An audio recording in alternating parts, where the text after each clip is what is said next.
who have been watching closely the state's coronavirus data have seen, even just in the past few days, major fluctuations in past dates for new cases. They're seeing these change every day.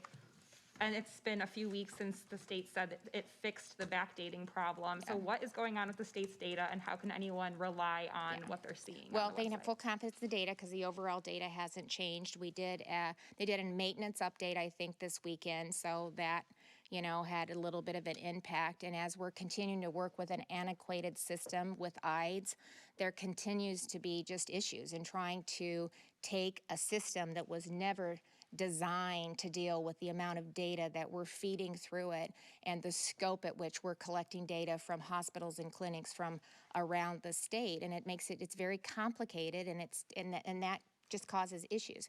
And sometimes the other factor in this, and I don't know, I'll see if Dr. Padati wants to talk about that, is we just don't get complete information from some of our clinics as far as addresses. And so by the time we get that information throughout this whole process, there's been an adjustment of maybe the county that came in, and then through the case investigation, we found out that that wasn't accurate.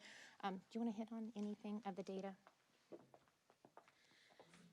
Yeah, so again, you know, it's all systems, right? IDES is no exception. IT systems require maintenance and surveillance and monitoring to make sure that they're functioning. And sometimes, you know, when we have scheduled maintenance, we did see a disruption over this past weekend.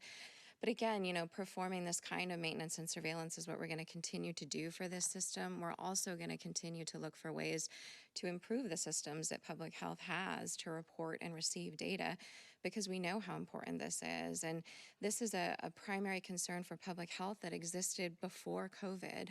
We want to make sure that we're getting complete and comprehensive information, all of the variables that we need to see, name, test type, dates when they come to us. And sometimes we have to confirm those with patients and with providers, and sometimes those adjustments have to be made.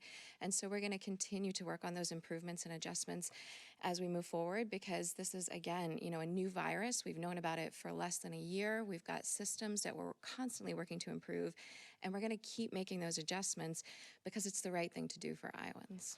If this is such an antiquated system,